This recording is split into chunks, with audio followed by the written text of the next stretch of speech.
Hello, my friends, and welcome back to my channel. Thank you for being a part of my community. So as promised, I wanted to get a walk through, or a more lengthy walk through the hayfield. Maybe not as distracted by the butterflies, although they're definitely already distracting me. And share a little bit of a story. Fair warning, right? This is a story that has its ups and downs, and some of the downs are downs. So if you're not interested in listening to that, it's okay. I get it. And if you do listen, I do appreciate it. So this is a tale of a baby goat named Kaylee. Kaylee was really the first baby goat on our farm. Not the first goat, the first baby goat. So let me explain. We bought Emma and Fanta, who you've met in our Meet the Goat series. If you haven't checked that series out, go ahead and check it out. Why haven't you? So Emma and Fanta joined the farm. And as always, the intent was that we were going to show goats, right? We thought this was a really cool experience. We had attended a couple of shows for dairy goats that were local in our area, thought we knew what we were doing. And so the first show came around, and as I may have mentioned before, I'm painfully shy. This is, it's a big stretch for me to go to an event where there's people I don't know, where I'm going to have to socialize. So my absolutely fabulous neighbor, who is absolutely amazing, she was our neighbor on Farm 1.0. She took the opportunity to come with me. And the two of us drove to Virginia with my two goats who had not been groomed, had not been bathed, were really just dirty pet goats. And I brought them to the show. But thanks to her effervescence and outgoing personality, I was able to connect with most of the breeders at the show. I was able to make some, relationships, start to feel comfortable showing the goats, get embarrassed that I brought goats like this to show without any prep, but learned how to prep for the next time, and fell in love with this tiny little bottle baby goat who was obviously still being raised on a bottle, still being fed. She was just barely 4 or 5 weeks old. And although I had no intention of bringing home a goat, right? We just got 2 goats. I felt like I had to, and I was with a perennial enabler who, we have plenty of room in the car. Why not? What's one more? So called the husband, talked to him. He was not necessarily on board 100%, but bless his heart, he was like, you know what? Go for it. And do what you need to do. So, of course, I did all the research that evening between shows to make sure that the genetics matched up. I didn't know what the heck I was researching, frankly, but I thought I was clever. And so I went ahead and talked to the breeder and talked to her about the goat. They care for a bottle baby. I had never had a bottle baby, right? When we brought our 2 goats home, they were 6 months old. Flew away. And yeah, so I thought I had everything I needed to do this successfully. I had my 2 goats, and I was a fabulous goat owner, of course. I knew everything. And then I did a complete faux pas, which, lesson learned, right? I was a brand new animal owner, and I thought I was supposed to be clever and go ahead and negotiate pricing. I learned very quickly that that was a huge faux pas. See if I can zoom in on this butterfly. Maybe not. I can't even find it. Huh, that's interesting. It's the disappearing butterfly. So anyway, negotiating price of an animal is a huge, there it is, a huge faux pas. Not something that you do, right? Animals are priced at market value. And if you ever bred animals, which at that point I had never done other than hatch a couple of, birds, you understand the work that goes into it, the amount of effort, the vet care, the fact that one mistake, one vet bill, one C-section, you are one moment away from taking a huge loss, let alone recouping or breaking even. So, anyway, huge faux pas. I negotiated a price. The breeder actually did come down a little bit, which again, in hindsight, going back a million years, I really wish I hadn't done that. I really wish I had known what I was doing. And I wish she had told me so, right? But I guess if she had, I probably wouldn't have ended up buying the goat and things might have been different. So I am hoofing through some high grass here at the edge of the hayfield. So I very excitedly, at the end of the show, packed up my absolutely gorgeous baby goat, had all her supplies, her bottles, her milk, and was just so excited to bring her home and introduce her to the hubby, introduce her and bring her into our herd. Another little butterfly here. Really pretty.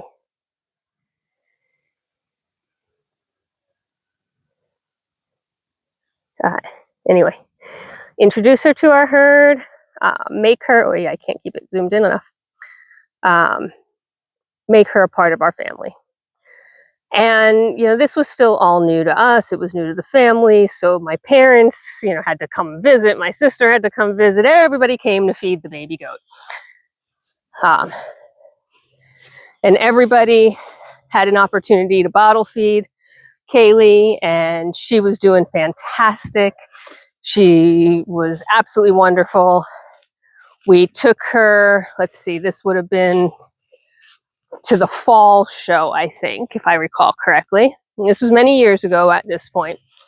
Took her to the fall show, which was the next show in the series. I went by myself this time because I'm a big girl now. I did bring Emma and Fanta, but they were groomed and ready, and Kaylee was too. And it really wasn't until I got her to the show that I realized how tiny she was. She really had not grown at all. Now, it had been 6 months. We fed her, she ate, she played, she acts normal. In fact, she did fabulous at the show. The judges fawned over her. She has an amazing coat.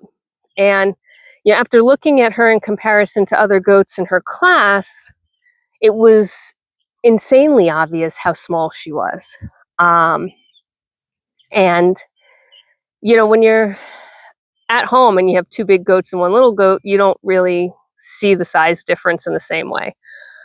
So I actually talked to the judges about her, and a couple of the judges said, look, she's probably going to continue to grow. Goats, they grow for 2 to 3 years. So it's, not that she's stunted or anything strange. She, excuse me, she's just channeling all her energy into growing coat instead of channeling her energy into getting taller and longer. And that's why she did so fabulously in the ring. And that's why she has such a long coat at such a young age, blah, blah, blah, right? Talked to her breeder who was there. Her breeder thought, oh my gosh, she looks fabulous. She agreed with me again that she's kind of on the small side.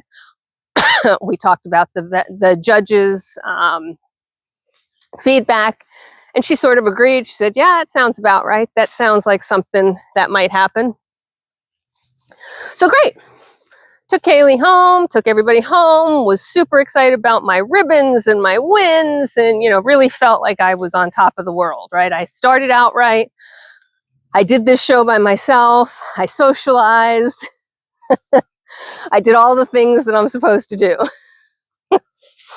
And, I was really, again, feeling quite good about it. So winter comes and goes, spring starts, and now Kaylee is going to be about a year old, and she's just still tiny. And of course, now I'm paying attention to it, and she's just not growing, right? But she's fine. She's acting normal. She's acting like a standard young goat. She's still playing. She's eating. She's drinking. She's jumping. She's peeing. She's pooping. She's doing all the things. So, no worries, right? We continued throughout the spring, and suddenly, it felt like it happened overnight, but it probably happened over the course of 3 to 4 days. Kaylee started to slow down. She went off her feed. She started to act off. And as new goat owners, you don't realize, or you're not told, nobody tells you these things.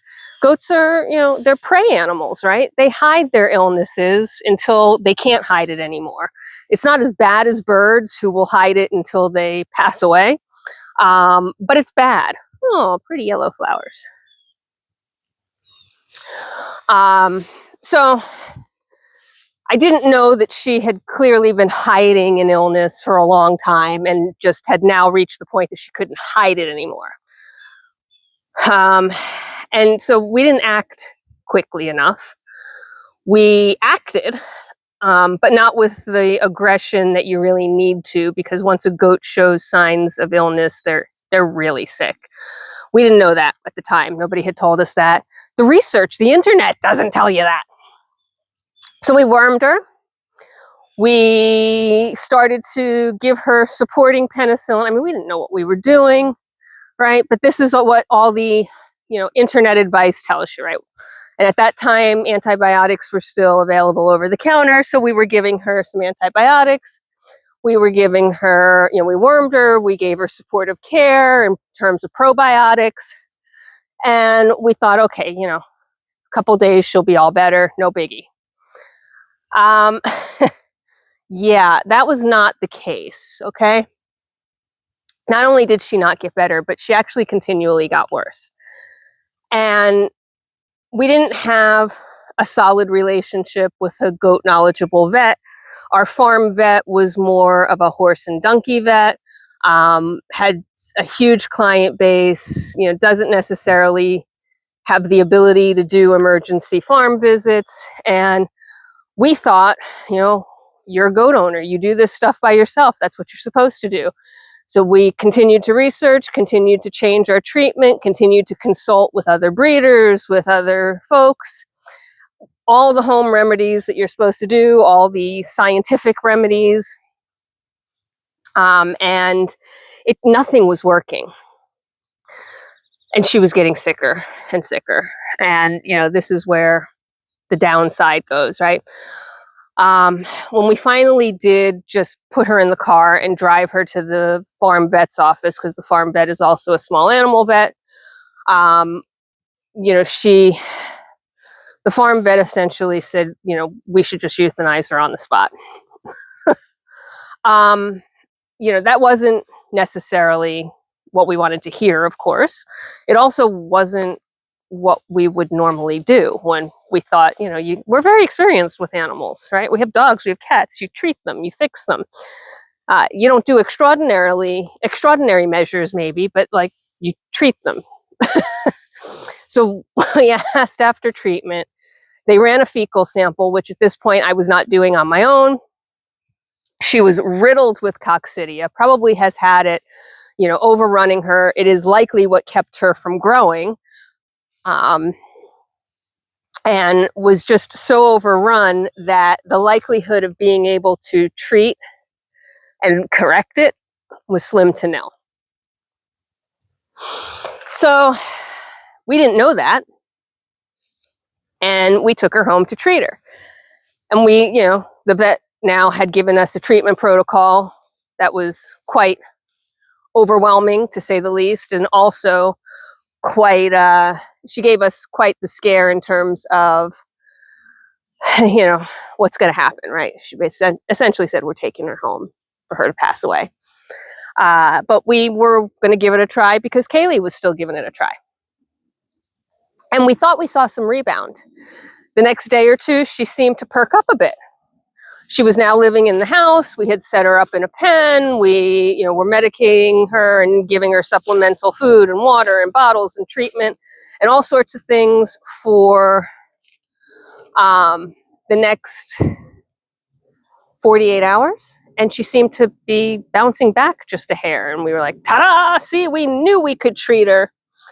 And then she backslid hard and fast. It wasn't a gradual backslide. It was almost instantaneous.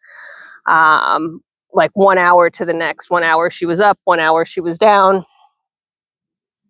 So, we weren't quite as successful as we thought. I'm going to pause here for a second because in my travels, look what we've come across. Can you see it? Hello. Let me see if I can clear some brush. Look. Yay! Oh, I'm sorry. Didn't mean to show you a big close-up of a leaf. Yay! I was looking at them. Look at that. How you doing, bud? I'm not going to hurt you. I'm not even going to move you. You're in a good space. You're at the back of the hayfield. Assuming you're going to go in the same direction, you'll be fine. You'll be out of there before the farmer comes through. Awesome. I love it. Oh, I'm so excited. All right. Anyway, so yes, we are at the back of the hayfield. In case you haven't noticed, I had stopped and paused when I saw our little buddy here, but I wanted to finish my thought. All right, back to the story. So Kaylee took a turn for the worse really hard. And I went ahead. I mean, at that point, we were like, all right, all bets are off. We have a million different medications, a million different recommendations, and we're just going to keep hitting her with everything we can for every hour and like try and bring her back from the brink. I had stuff on hand that they tell you, antitoxin and all sorts of, tetinoid stuff that, yeah, you should have on hand, but most goat owners will never need or use. Well, I mean, we used everything. We didn't know what we were doing. She was clearly dying. And at the end of the day, after both of us, Farm Hubby and I, spending essentially 6 hours holding and, alternating between cuddling, holding, and treating and trying to support her. She did pass, and she passed in our arms. In fact, she passed in our bed. We were laying on the bed with her, and it sucked. We made every mistake that we could possibly make. We didn't know we had at the time, but we did. And, what do you do at that point? So I was racked with guilt. We were mourning. Oh, we got a fawn.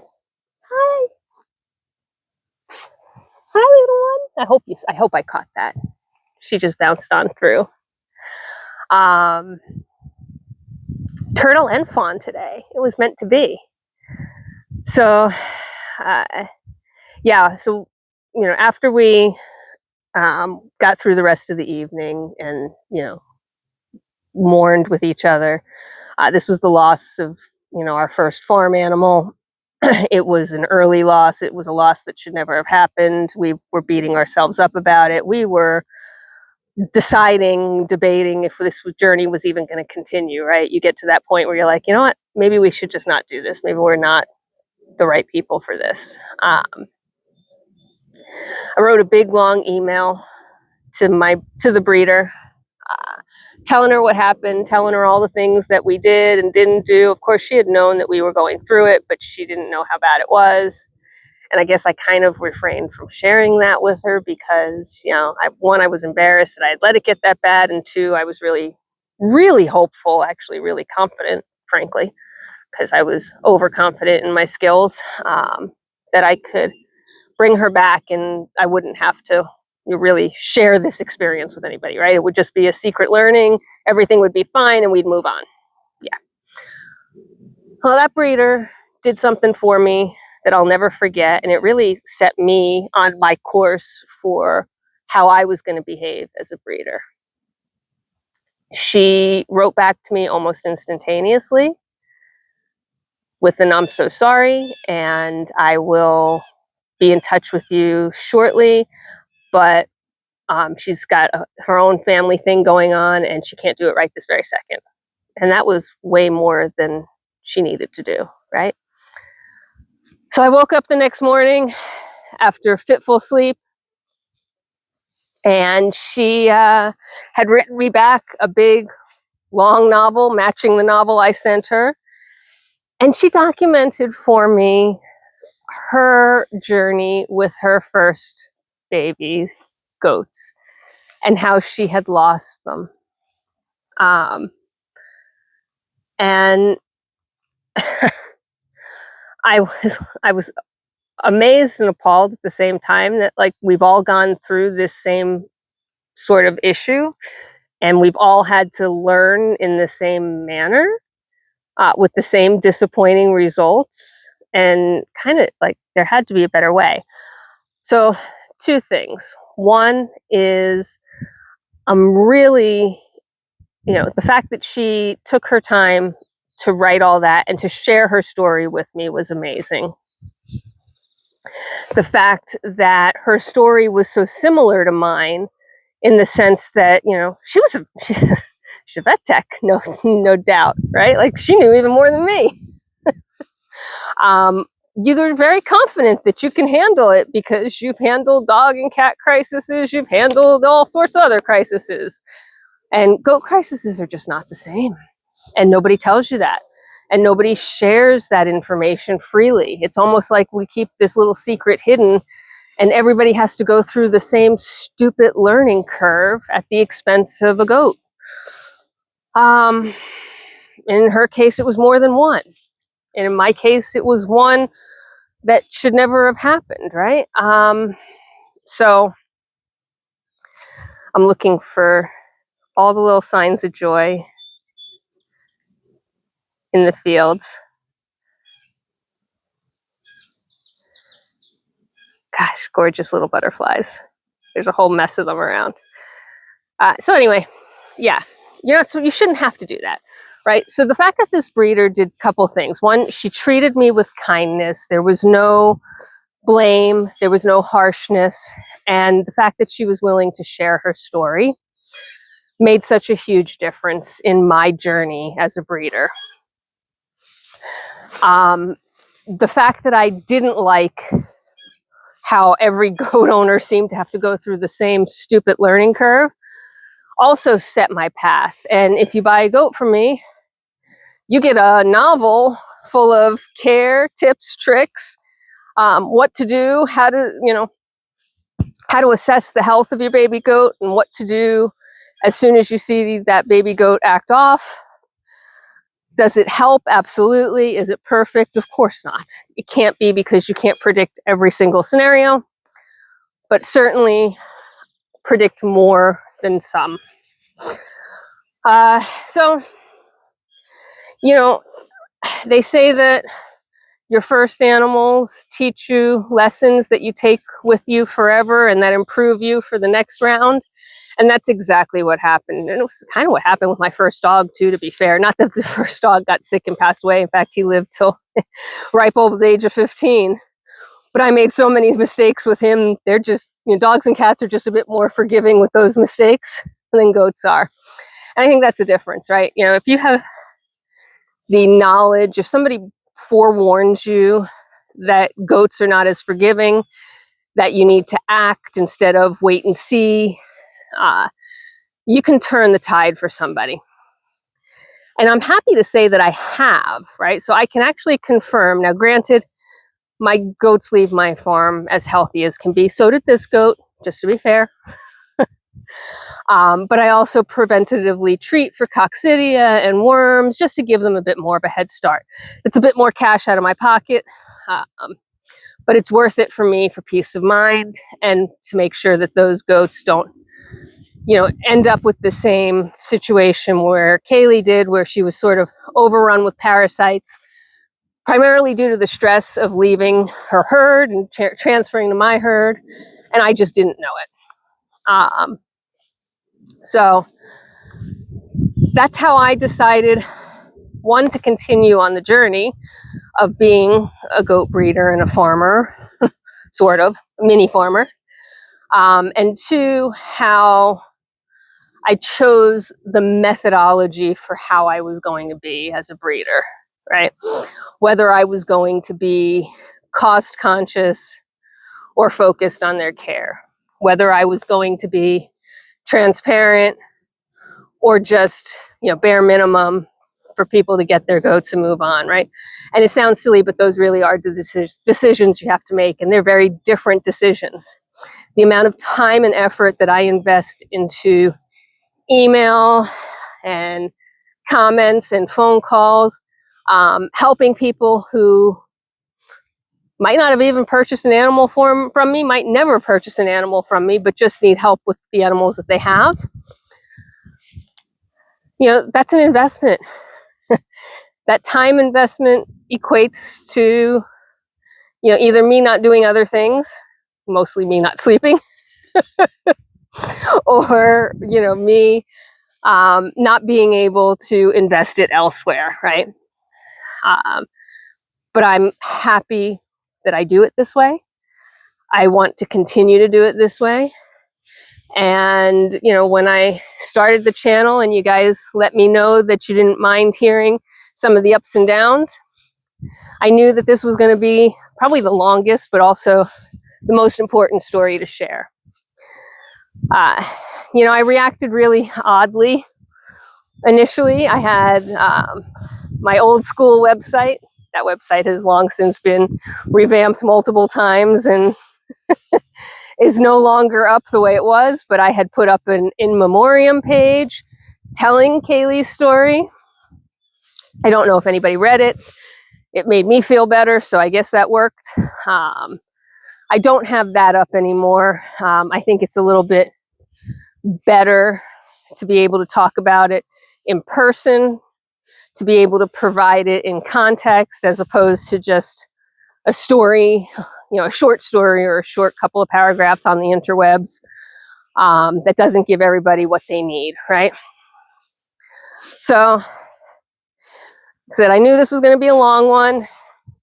It did have a happy ending, and I want you to know, you know, like, I still miss Kaylee to this day. I haven't forgotten her.